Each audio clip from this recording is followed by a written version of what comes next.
sigaw sa Pugad Lawin ay naganap noong Agosto 23, taong 1896. Ito ay isang natatanging pangyayari sa kaysaysayan ng kung saan ang mga miyembro ng katipunan ay sabay-sabay na pinunit ang kani-kanilang sedula bilang pagpapatunay ng kanilang tuluyang pagtutol sa pamumuno ng mga Espanyol sa bansang Pilipinas. Mabuhay ang katipunan! Mabuhay!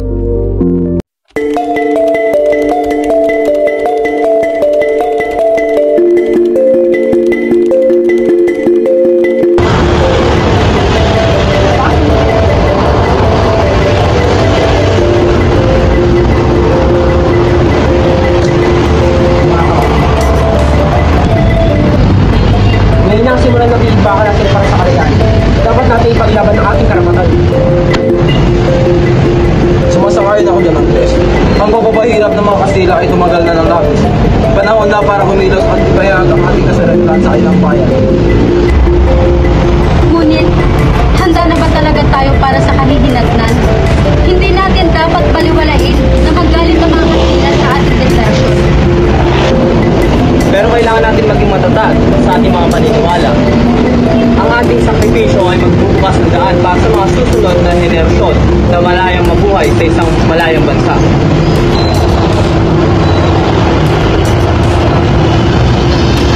Tama. Ang aming musika ay mag-echo sa mga kalsada at magsilbing inspirasyon sa iba na sumaki sa ating laban. Bilang isang doktor, ako ay nakakita ng pagdurusa ng ating mga kababayan sa unang kamay. Hindi natin dapat ito paintulutan na kawalang katarungan nito.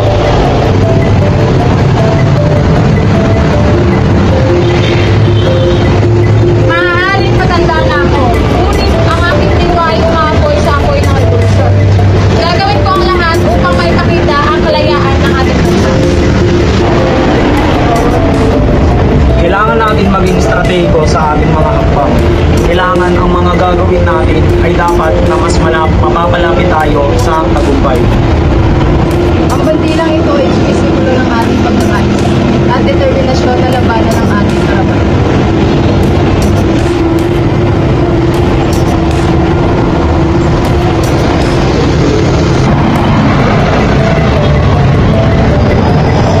Araw lumaalpas sa isang bagong panahon para sa ating bansa.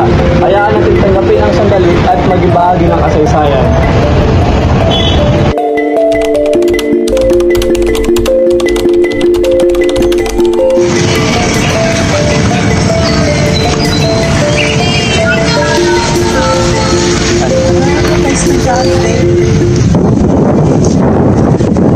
Ngayon, doon ang Pilipinas ay isang malayang bansa na.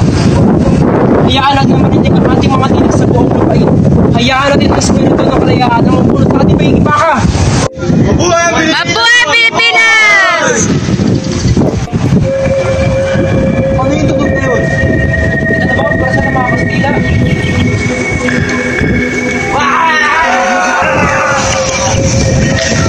Tumigil kayo! Kami ang mga Kastila. Ito ay labag sa aming kautusan. Huwag tayo magpapapi. Ipakita natin ang determinasyon at tapang. Ulitin ang sedula! Huwag tayo magpapi sa mga dayuang mananakot!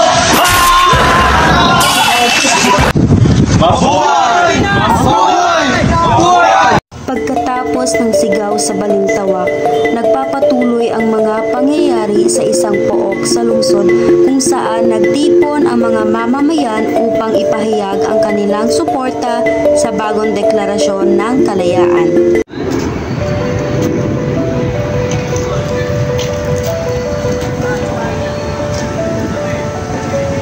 Ang inyong pagdalo ay nagpapakita ng tapang at determinasyon.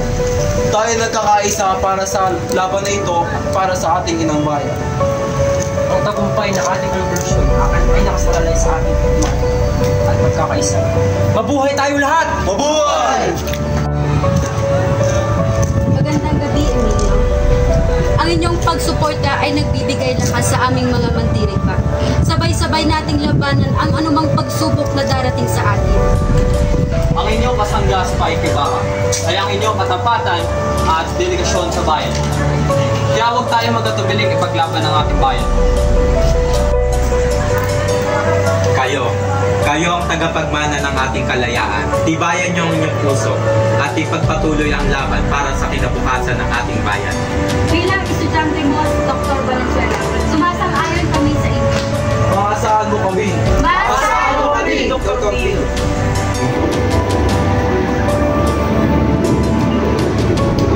Bawat nota ng aming musika ay naglalarawan ng pagbabago at pananampalataya. Magsama-sama tayong kumanta at sumayaw.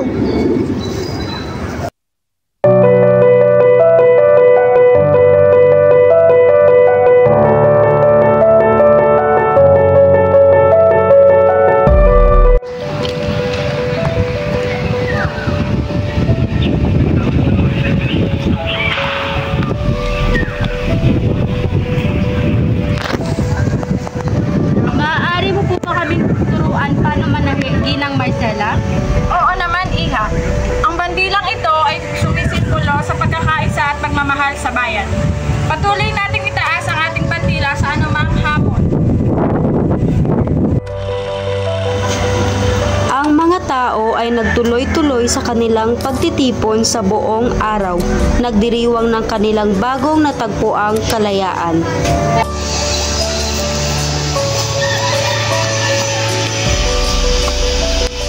Ang araw na ito ay nagpapakita ng tapak at sakripisyo ng mga Pilipino upang ipaglaban ang ating kalayaan. Mabuhay ang Katipunan! Mabuhay! Mabuhay ang revolusyon! Mabuhay! Mabuhay ang Pilipinas! Mabuhay! Mabuhay!